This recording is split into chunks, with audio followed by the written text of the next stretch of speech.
So, hello, I'm Kit Meredith, they, them. I'm your host for this session, and I'm a new Bold Strokes books author. So, though I since gave in and took up crochet just over a year ago, so that has slightly taken over my life and home instead. So, in this session, our awesome panel are going to be reading to you. So, sit back, relax, and if you're a crier like me, you might want the tissues ready, as our theme for today is all the feels emotional readings.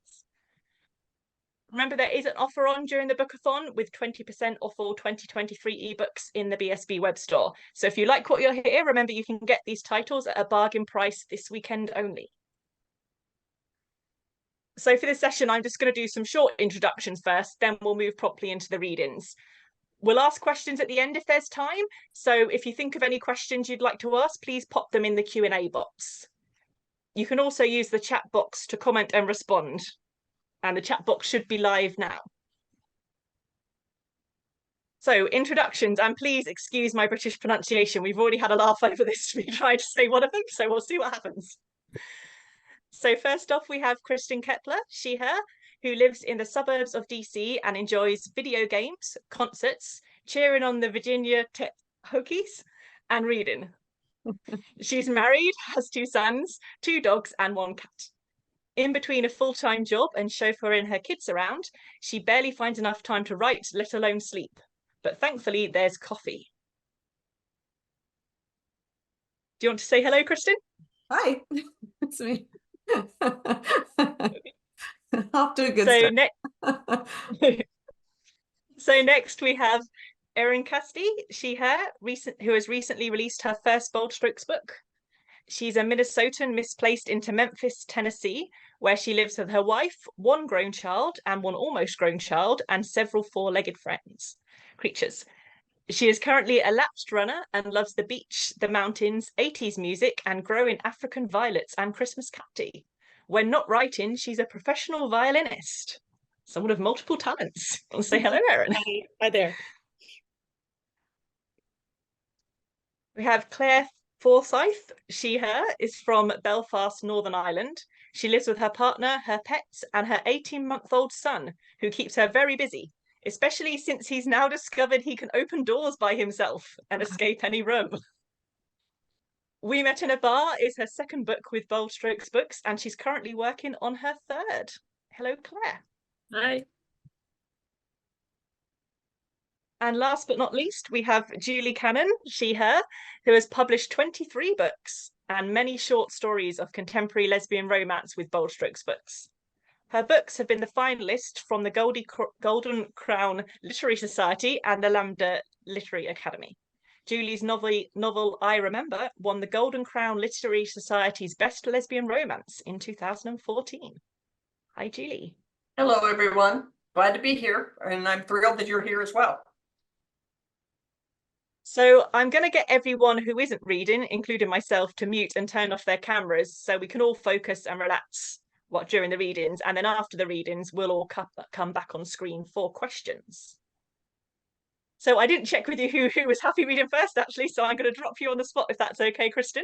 No, yeah, that's and get it hand over to you. Get it over with. Okay. So I'm going to read from Homeland. It's the 3rd book in the Badlands series. If you aren't familiar with the series, it's a dystopian war novel. All 3 of them are, where resistance against the militaristic government. The leader of the resistance, one of them, a reluctant leader, is Danny, and she falls in love with the general's daughter named Kate.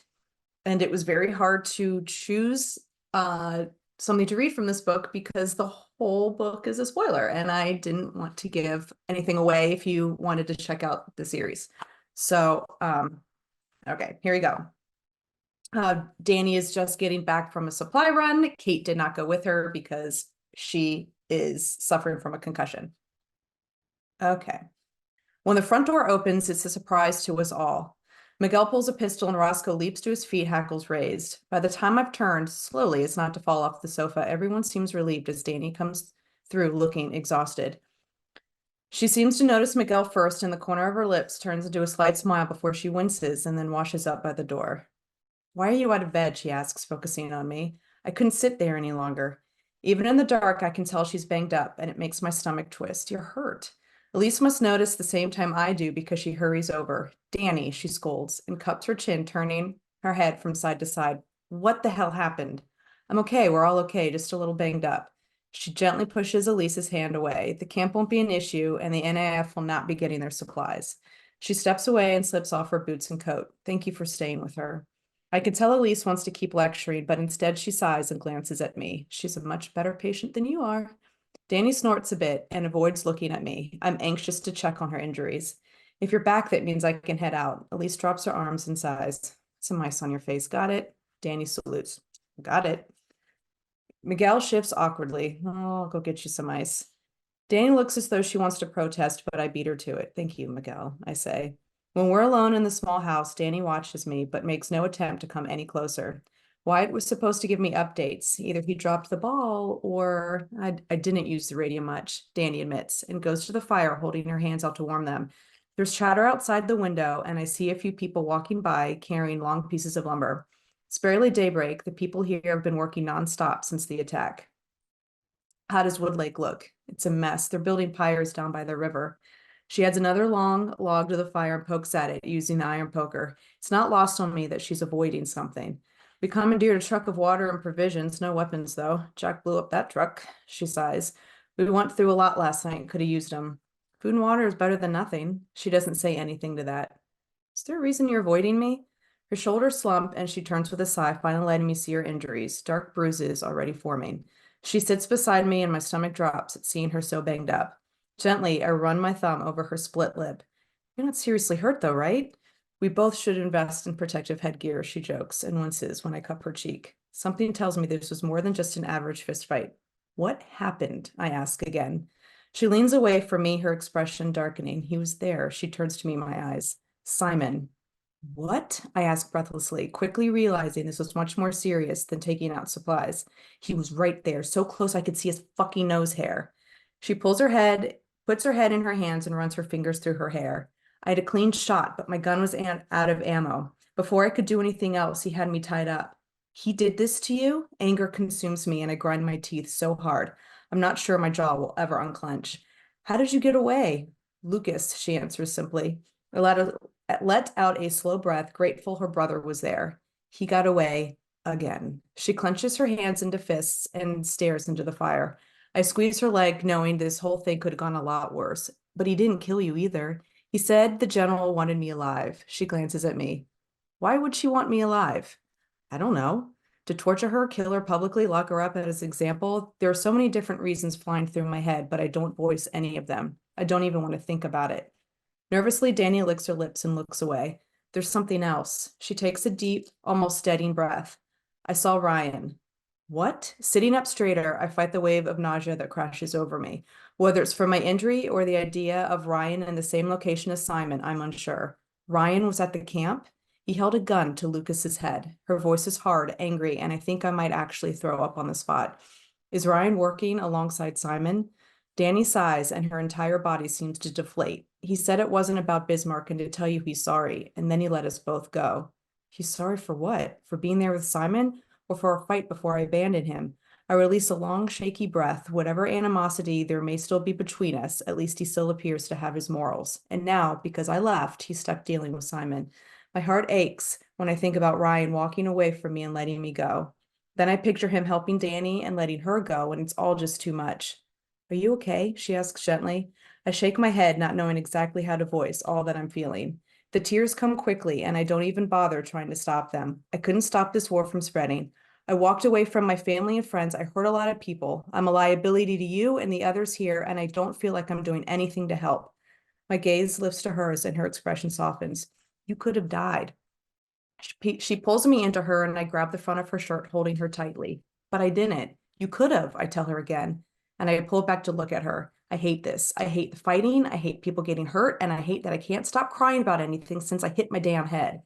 Janie chuckles lightly and wipes the tears from my face. Yeah, it's a fun side effect of concussions. I hate it, I mumble, and take a shaky breath, trying to regain some sort of composure. Let's go get some sleep, okay? She says and stands, holding out her hand. Slowly, she helps me to my feet. You're supposed to ice your face. She leads me to the staircase. I won't tell Elise if you don't. I start to protest, but she gives me a pleading look. I'm fucking exhausted. Please just lie with me for a little while. I relent, my body screaming at me to get some rest. We get halfway up the steps when I tug her hand, making her stop.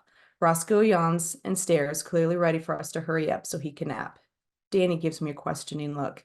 I have so much I want to say. I'm glad you made it out. Don't ever do that again. You really scared me tonight. Don't leave me. But none of that comes out. I shake my head, frustrated.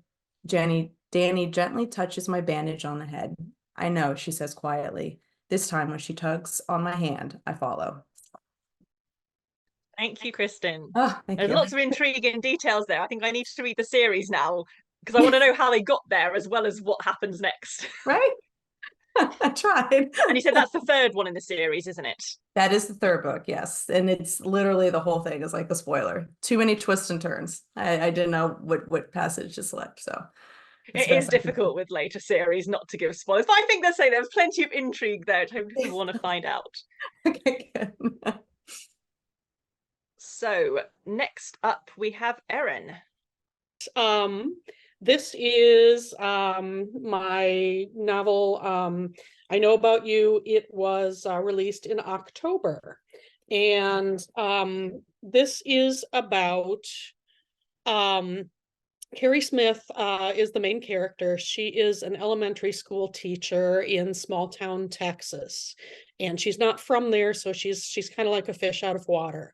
And I had a difficult time finding a good emotional excerpt because she's kind of a closed inward character. So I went with kind of a different emotion. What's happening in this scene is she's just returned home from an evening in bed with her girlfriend, her illicit girlfriend, because they're not allowed to date in small town Texas. The other character is Kathy Sutton, her principal. So what seemed like minutes later, I was jolted out of a dead sleep. Heart pounding, eyes wide open to the darkness. I fumbled for the alarm, wondering why the fuck it was waking me at 2:37 in the morning. Then the phone rang again.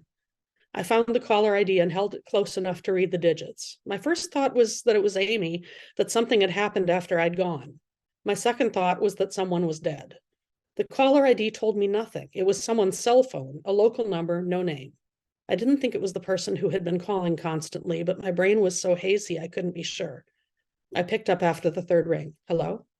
There was a pause, then the most terrifying thing. Carrie, this is Kathy Sutton. I'm so sorry to call at this hour. I groped desperately for my glasses, hoping that they might somehow help me make sense of what I was hearing. What's wrong? Oh, Carrie, I'm so sorry. I need you to come down here. My glasses weren't helping. To come down where? There's been a break-in at Bush. I'm here with the police. My breath caught in my throat. I knew the answer, but I had to ask anyway. My classroom? Yes, I'm so sorry, but we need you here right away. I'm on my way. I hung up without saying goodbye and started throwing on the first clothes I could find, mostly things I'd worn out with Amy. It had never been so cold and dark in my apartment before. Surely it was no different from when I'd arrived home, but I was wide awake this time. Thank God I didn't stay at Amy's. Thank God. I couldn't remember where I'd left my shoes, and every second felt like wasted time. I was swearing out loud by the time I found them, one underneath the kitchen table, the other on the opposite side of the sofa. I wondered for a sick moment whether Kathy would have known enough to try me at Amy's. I locked up and rushed back down the stairs, pulling my coat on as I reached the car. By the time I turned onto 4th, I was absolutely trembling with the cold. The heater refused to work, and I was wearing a t-shirt underneath a light jacket. My lips felt numb, my nose wanted to run, and my stomach was a raw, twisted knot. There was something about Kathy's tone that really worried me, something about the way she kept apologizing. There wasn't much worth stealing in my classroom. It had taken me all of 2 minutes to locate everything the other day. What if it's because I'm gay? I chewed my lip and wiped my nose on the back of my hand. Jody and Daniel and Amy and Tina were the only ones who knew for sure. Bev and Sally assumed, but that didn't matter. This wouldn't have been a teacher. None of my students knew. None of them ever knew. I was so careful, always so damn careful that I barely felt like myself anymore. I could see the blue flashing lights 3 blocks away. My stomach wrung tighter, but I pushed my glasses up on my nose, sat up straight, and tried to pull myself together. I conjured my best detached look and even checked it in the rearview mirror at the last stoplight. Me? I've been in bed all night, since 9, my bed, not Amy Davis's bed. I wasn't having sex with her. I wasn't having sex with anyone. I haven't even had sex because I'm not married. The first thing I saw upon pulling into the main lot was Sally Schumacher's red Pontiac. It was parked haphazardly just beyond the police car, as if she'd come barreling in, squealing tires and all, and had skidded to a stop with a billow of smoke and dust. She was standing outside the D-wing door, arms firmly clutching a long coat over what looked like turquoise sweats, talking a mile a minute to Kathy and a young, good-looking cop. All the bullshit I'd conjured in my mind disappeared immediately. I wasn't the only one. I left my car next to Sally's, only parked in a real space, and strode defiantly toward them, jaw still clenched, but feeling immensely better. Kathy, what happened? Nobody looked at me strangely for calling her by her first name. For a glorious moment, the principal's face softened into a luscious look of empathy, and she reached for my shoulder. This is such a nightmare. I nodded at Sally. Is it just our classrooms? That's what we think, Kathy said. I haven't been past D Hall, but the officers cleared the building and didn't see anything else out of the ordinary. Sally patted my shoulder too. Mine isn't too bad. The glass is broken out of the door and my desk drawer was pried open, like they were looking for cash. I don't keep anything important in there though. Yours isn't too bad? What about mine? The portions of my stomach, which had previously relaxed, seized up again. May I go inside? The cop looked up from whatever he was writing. You're D6? I nodded. He looked back at me for what seemed like a long time. Please, ma'am, you'll need to let us know what's missing. Kathy grabbed me by the arm. Let me go with you. Oh God, oh God, oh God. My feet were like lead, but I followed Kathy across the lawn, through the D-wing door and into the hall. Sally's classroom, the first on the left, was lit up, door wide open. I could see a bit of what looked like glass beneath my door, but it was closed, and everything else on the hall was dark as death. Kathy stepped in front of me and grabbed the doorknob before I could. Carrie, I'm sure it means nothing. Panic rose from my toes upward. The window had been knocked inward, the construction paper ripped out. What means nothing? She didn't answer. Watch the glass on the floor, she whispered, then opened the door and turned on the lights.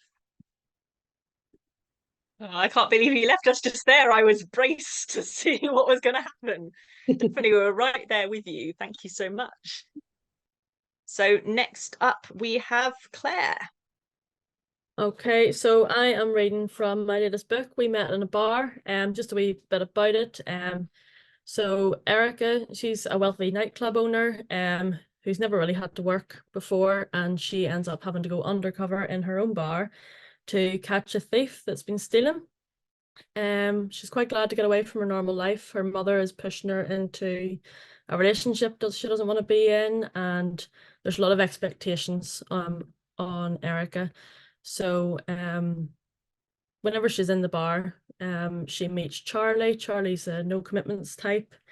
She lives for the thrill of the chase, and she takes a shine to Erica, and the two they don't seem to be very well matched.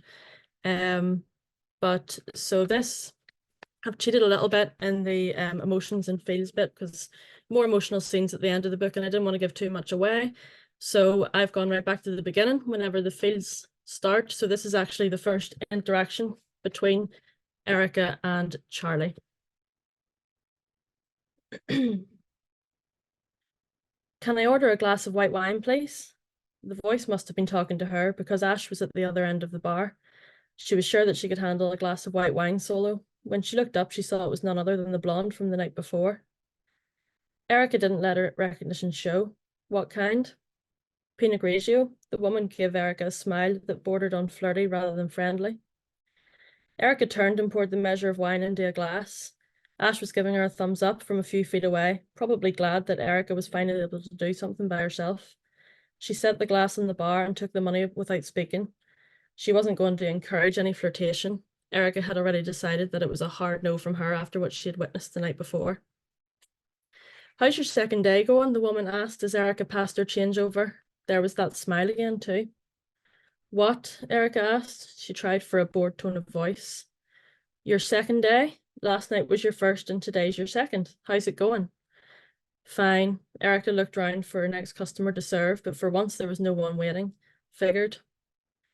Glad to hear it. I'm Charlie. She held out a hand for Erica to shake.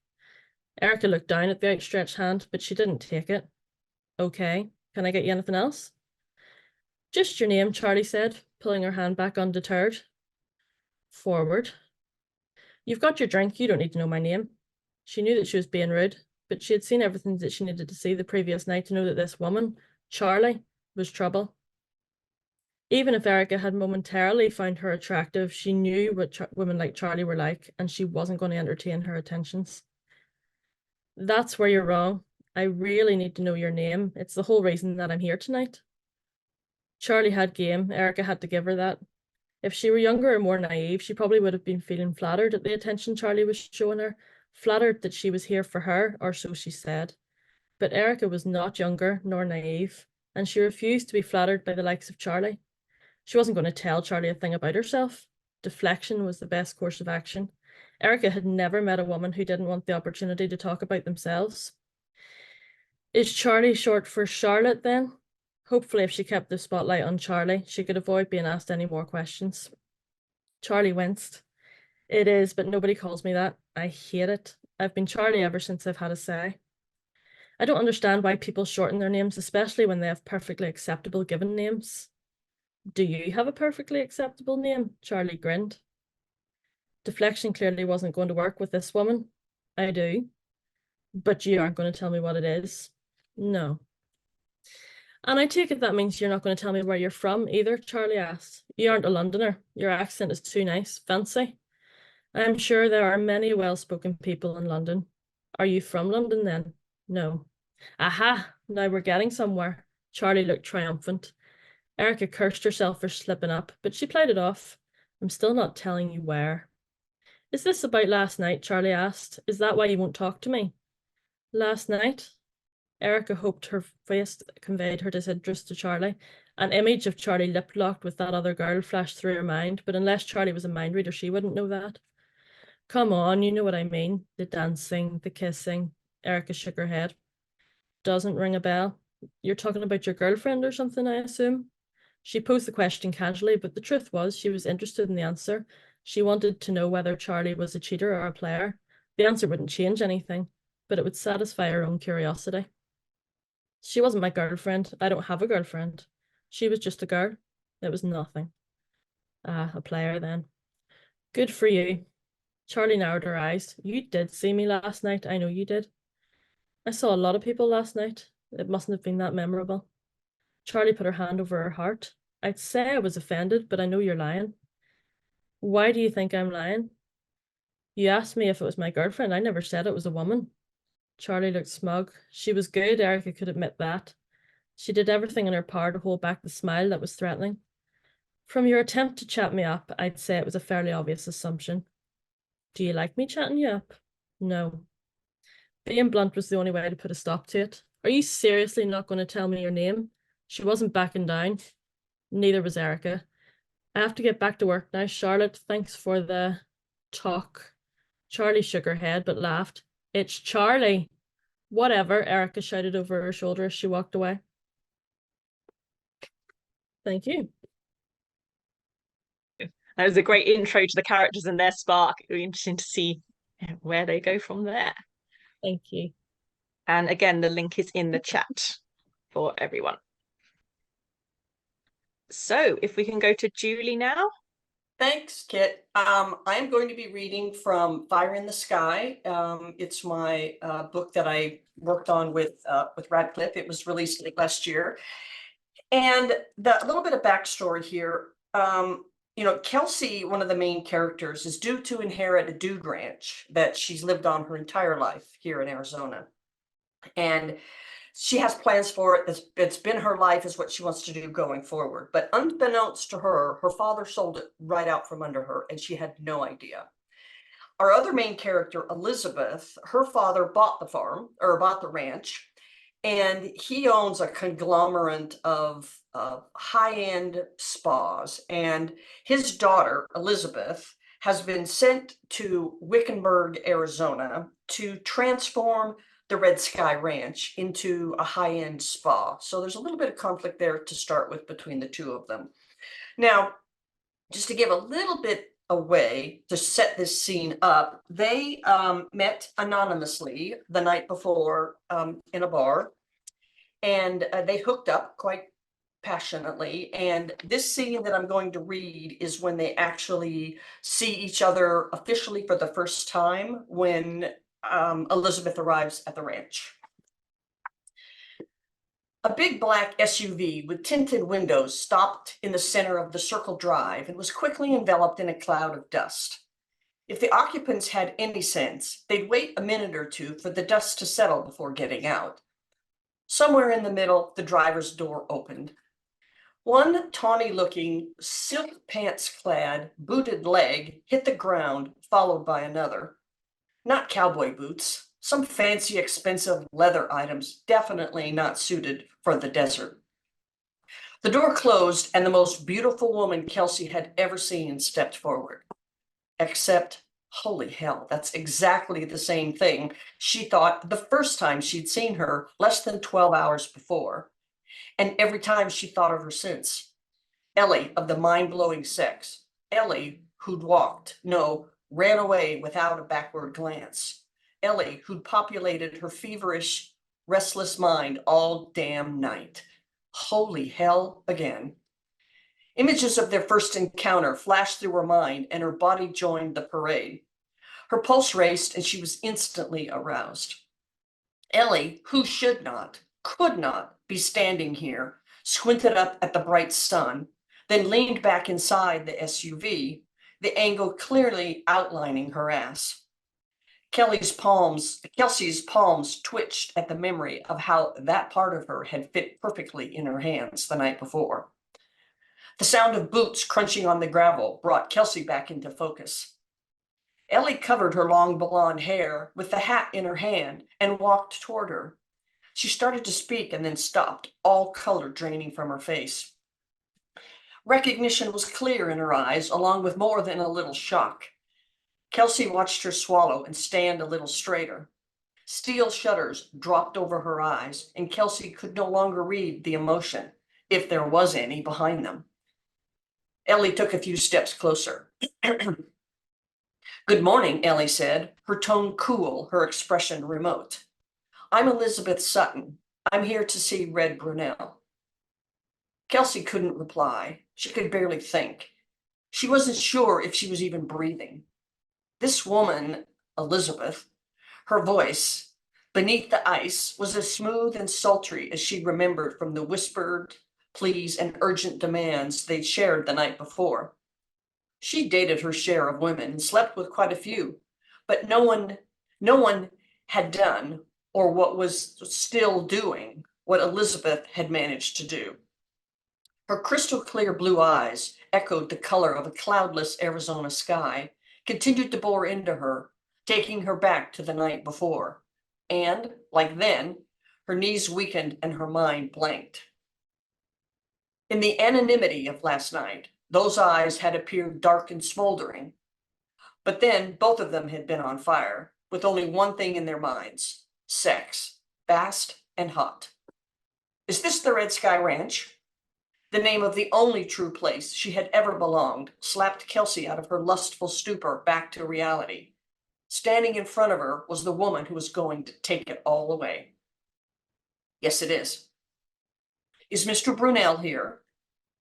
Not at the moment. Do you know when he'll be back? Elizabeth asked. No. Kelsey was not going to do anything to speed along this change of control. I'm sorry, Elizabeth said. And you are? I'm Kelsey Brunel. Elizabeth appeared unfazed by Kelsey's lack of communication. And Mr. Brunel is? My father. Mr. Brunel, your father, was expecting us today. Elizabeth glanced at what looked to be an expensive watch. About this time, as a matter of fact. I'm not my father's keeper. Kelsey surprised herself at the venom in her voice. I wasn't part of whatever the hell this is. I can't help you. Ms. Brunel, Kelsey. Kelsey bit off the word. If they're going to continue this charade of not knowing each other, she was at least going to make Elizabeth use her damn first name. She wasn't about to be erased that easily. Kelsey, then. I represent Sutton Properties, the new owner of I Know Who You Are. Kelsey figured she knew a lot more about her than Elizabeth Sutton wished she did, but that was her problem. Then you know why I'm here. How much did you pay my father for the red sky? A cross between confusion and anger flashed across Elizabeth's face. I'm afraid those negotiations are between him and my father. Your father? Yes. And he sent you here to do his dirty work, right? No, I'm here to turn this, Elizabeth looked around, this ranch into a 5-star resort and spa. If you took advantage of Miss Brunel, Elizabeth's companion said, her tone carrying just an edge of warning. While we appreciate a transition like this is difficult. Transition? Kelsey snorted. From where I'm standing, this looks like highway robbery. It's okay, Elizabeth said. This looks like a massive case of miscommunication. She glanced at Kelsey. I can assure you, your father was offered a fair price for this property, and he accepted it. If you were not included in all the negotiations, that's unfortunate, but that's an issue between you and your father. Ms. Sutton, Kelsey paused, finding that the name did not fit anything at all with what she knew about this woman. And wasn't that just exactly what was stoking her temper as much as what her father had done? I don't know you from the local tax collector, she said, and I wouldn't trust what he said about money either. Elizabeth held Kelsey's stare far too long, and Kelsey started to get nervous. Even though there was no point, this had somehow become a battle of wills, and she was not going to back down. Pointlessly, stubbornly perhaps, but damn it, Elizabeth Sutton, the woman who had shaken her world the night before, was about to destroy it. How much was she expected to take with a smile? The deal is done, Elizabeth said softly, her tone in direct contrast to Kelsey's heated one. If your attorney has not provided you with the details of the sale, I'm sure your father will. And as we're here now, I'd like to have a look around. Meaning what? Kelsey said. Meaning you know who I am and why I'm here, and I'd like to take a look around. And since your father is not here at the moment, it looks like you're my tour guide. Thank you. Thank you, Julie. And I definitely need to go back now and read their first encounter. Yeah, this wasn't the panel for hot steamy sex. So there's another one. So does everyone want to come back on now? And we've still got a little bit of time left, so we can have some questions. That's okay. Excellent. We've got everyone. So what I'm going to do is start with a question, and I'll throw it to someone, as I know it's difficult sometimes on Zoom to figure out who's supposed to talk, but feel free to jump in if anybody particularly wants to. So I was wondering, I know what I'm like when I'm writing, but do you find yourself getting emotional when you're writing these moments, or do you keep a professional detachment? So how about you, Claire? I think I would get emotional at moments I'm writing, but I can keep a detachment. Like, I think I could probably kill a character off if I wanted to. That sort of way. Sometimes it's necessary. Yeah, so sort of. I like all the emotions. I like the highs and I like the lows, so I enjoy all of that. I just want to write them all, basically. Excellent answer. How about you, Kristin? I had to kill a character off. I wrote dystopian war stuff, and I dreaded it. I might try it in the future. Report back. I saved it for last. I was like, oh, I don't want to do this, because it was a character I liked. And it's funny because we knew we had to do, Alyssa and I, my co-author, we knew we had to do it. And we knew it had to be impactful. And we I was like, I think I know who it needs to be. And she was like, I think I know who it needs to be too. So we got on the phone and we're like, well, let's say it at the same time. So at the same time we said it, and I was like, damn it. So we were in agreement. And I was like, I'll take the first pass at it, but I saved it for last. It was the last thing I wrote. So I mean, particularly when you're writing a series, you've got a lot of time to get emotionally invested in those characters, so it must be even harder.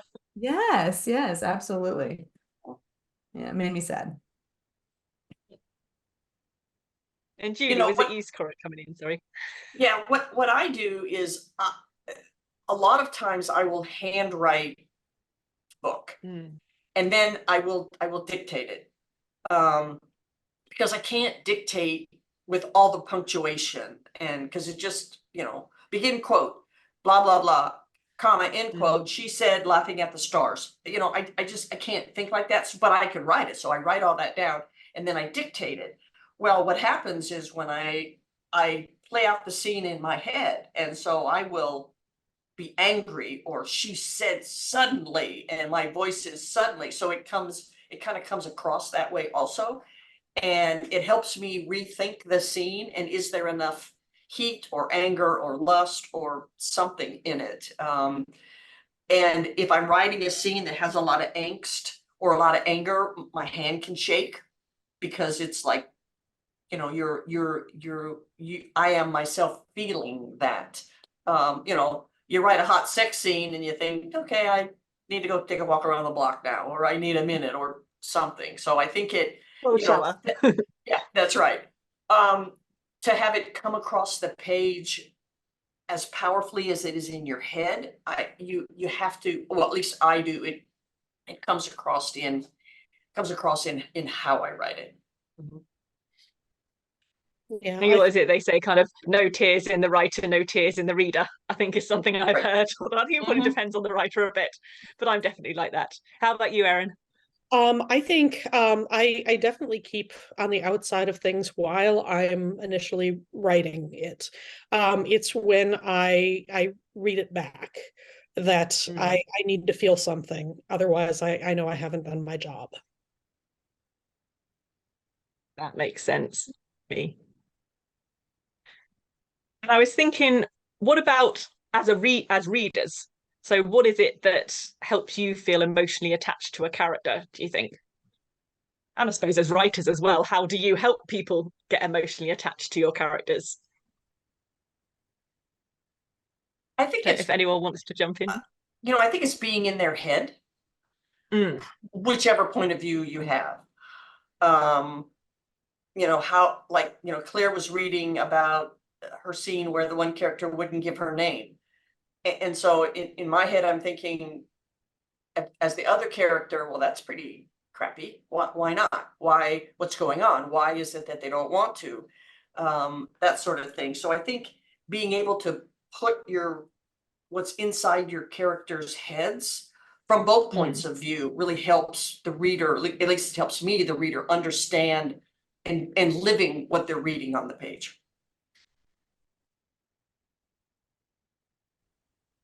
Definitely. I think particularly if you tend to, depend on what genre you're writing in, but in romance too, it is so character driven. Right. You need to really get deep into their heads.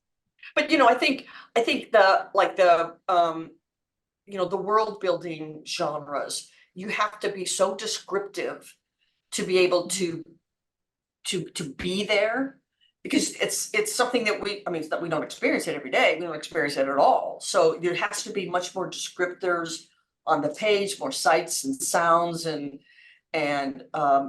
things, so you can paint the picture in your head. Mysteries are the same way. You have to imagine yourself in a dark hallway or a dark alley, or when they went into the school and what they were thinking and what was going to happen. And it's just it's a whole different tone.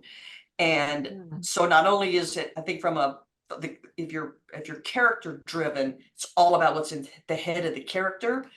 But the other three readings were obviously more about, I think, settings and what was going on around it. Would you agree with that, Kristin? I love world building. My first three books were all world built, if that's the proper term. And the one I'm working on now is like it's just a straight like contemporary romance, and I'm like, this seems to me it's very vanilla, and I'm like, should aliens just drop in? Like, I don't know. I think sometimes it's harder to write like the straightforward romance to make it interesting, because so many people write it, and it's some of the same tropes over and over again. Like, how are you going to make it stand out? And I don't know. I'm very interested. It's kind of an experiment for me. We'll see how it goes, but it's very tempting to just tsunami or something, you know. That's one way to do it. Yeah, put them in peril. Well, and that's what's tough for readers who specialize in this particular genre, is when they attempt to go somewhere else outside of that. Right. A lot of times it does not come naturally. Like, to your point, Kristin, you're writing and think, well, something bizarre's got to happen here, and maybe yes, maybe no, but that's why somebody asked a question in an earlier panel, is does writing come easily to you? Well, it depends on what you're writing. If you're writing something and you're really interested in, you could do it. I could never write what Erin writes. I can't write mystery. I can't plot like that to figure out who did what, and so this has to happen and that has to happen. So, you kind of write what's good for you, or I should say what comes naturally to you, but to expand off into a different area, that takes some skill to be able to do. I don't know. Next time I need to kill a character off, I'm just going to call Claire. Yeah, that's fine. I haven't done it yet. I might be a ball and mess if I ever have to do it. I don't know. And Erin, what about you? Did you have any other thoughts on that, or? That's one of the reasons I like to write in first person, because it's you have to be in that character's head. And I sort of, when I'm working on a book, I kind of live in that person's head for a long time and think about how that person would see things, what I need to explain to get other people to be in that person's head too. But the tricky part about that is if you're writing in third person, then you can sort of explain what all of the other characters are thinking and feeling too. So I feel like I've got to do a lot of character development on the other characters. That makes sense. What about you, Claire? Is there anything you want to add? I think as a reader, like I think sometimes you're just reading a book and there's a character you can just relate to. You just think, oh, that sounds like me, or I would think that. I would think the same way as they think, or something like that. So I think obviously your character isn't going to be relatable to everybody because everybody's different. But just for some people, they can relate to the character, or they can relate to a situation that they can think of that they were in themselves. And I think a lot of it's not only just to do with the characters, but about the building the relationship as well. Like, I like whenever two characters, it almost seems impossible. Like, you think, how can these two characters actually fall in love and get together in the end? And it's all the wee things that lead up to whenever the characters interact to that point, whenever they get together. And then I'm emotionally attached to the characters, and I'm emotionally attached to the relationship. Definitely. I think it's that thing of writing characters that are human and people can relate to, rather than these perfect people that don't seem like you or anyone you know in real life. So we have got a few minutes left. So I'm just interested, for some of you have hinted already that about what you're all working on now. What can we look forward to from you in future? So Kristin, I'm gonna pop to you first this time. Yeah, it's so far from dystopian. Yeah, it's just a romance, just a contemporary romance. Small town, like coworkers. It'll be out in July, and it's funny you say that about characters that you relate to, because there's sort of a little love triangle at the beginning, and one of the characters I really, really liked more than I thought I was going to. So that's probably going to be the following book based off of her, because she's awesome. So I don't know. I'm trying romance. We'll see how it goes. I mean, there's romance in the dystopian one, but it's like, danger and war, and so we'll see. Mhm. Cue tsunami. Tsunami! What about you, Claire? I'm working on my third book, which is called The Roommate. So it's actually about my two main characters meet, have a chance meeting, and then one of them ends up moving into the spare room. Little did she know, and her best friend had arranged it all, so she doesn't know until she gets there and finds that this girl who she didn't really want to be interested in and is definitely didn't see herself being interested in is living next door to her. So it's developing at the minute, so we'll see what happens there. And Julie, what about you? I am working on book 2 of the Red Sky Ranch series with Radcliffe. And it takes the two secondary characters from book 1, Olivia and Riley, and they are now the main characters in book 2. So that should be out probably at the end of this year. Awesome. And Erin? I in my real life, I guess you could say, I am a violinist in an orchestra, and everyone that I know asked about my first book. Is it about an orchestra? And no, it isn't. But so I've taken that and run with it. It's a mystery, but it's also about sort of a love triangle and people trying to get to know themselves a little bit while they figure out what's going on. Mhm. Excellent. I say write what you know. It probably had to be done at some point. We'll see how. And I'm doing similar to Julie. I've done the thing of taking a secondary character from my last book that I really liked and have made them the main character of my next one, which I'm enjoying doing at the moment. But yeah, thank you everyone for joining us. I hope that's given you a nice taste of the books and you'll go and check those out. And there will be more panels for the rest of the day. And I hope you'll join those too. And thank you very much to all the panelists for the readings today. Thank you.